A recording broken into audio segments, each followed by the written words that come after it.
এবার শেষ হতে চলেছে বারবার ফোন চার্জ দেওয়ার ঝামেলা। আসছে চীনের প্রযুক্তি কোম্পানি বিটা ভোল্টের তৈরি বিশ্বের প্রথম পারমাণবিক ব্যাটারি। প্রতিষ্ঠানটির দাবি কোনো চার্জ ছাড়াই এই ব্যাটারি ব্যবহার করা যাবে টানা 50 বছর। কিন্তু কিভাবে কাজ করবে ব্যাটারি আর কবে নাগাদই বা বাজারজাত করা হবে এটি, বিস্তারিত জানাচ্ছেন লিয়ানা শারমিন। ফোনের ব্যাটারি নিয়ে ঝামেলা যেন আমাদের জন্য খুব সাধারণ এক ব্যাপার, তবে আর চিন্তা নেই, এই ঝামেলা থেকে মুক্তি মিলছে খুব দ্রুতই। একবার চার্জ দিলে 1-2 বছর নয়, টানা 50 বছর ফোন চলবে অনায়াসে। পরমাণু শক্তি ব্যবহার করে এমনই এক পরমাণু ব্যাটারি তৈরি করতে সক্ষম হয়েছে বেইজিং ভিত্তিক কোম্পানি বিটা ভোল্ট। এমন উদ্ভাবন বিশ্বে এবারই প্রথম।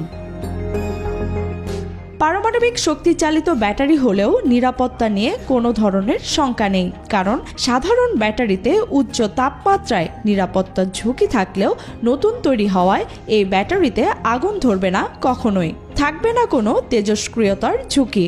এমনকি বন্দুকের গুলিতেও পুরো অক্ষত অবস্থায় থাকবে এই ব্যাটারি বলে জানায় প্রযুক্তি প্রতিষ্ঠানটি। রেডিও অ্যাক্টিভ এই ব্যাটারি ব্যবহার করা যাবে পেসমেকারের মতো মেডিকেল ডিভাইসেও।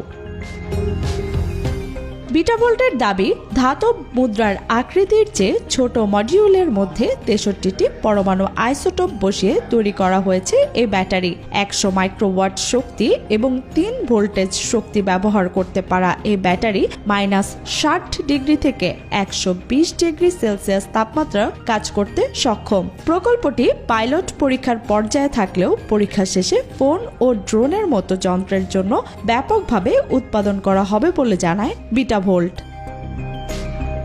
প্রতিষ্ঠানটির এক বিজ্ঞপ্তিতে বলা হয়, বিটা ভোল্ট পারমাণবিক শক্তির ব্যাটারিগুলো মহাকাশ, AI সরঞ্জাম, চিকিৎসা সরঞ্জাম, মাইক্রো প্রসেসর, উন্নত সেন্সর, ছোট ড্রোন ও মাইক্রো রোবটের মতো যন্ত্রে বিদ্যুতের চাহিদা মেটাতে সক্ষম হবে।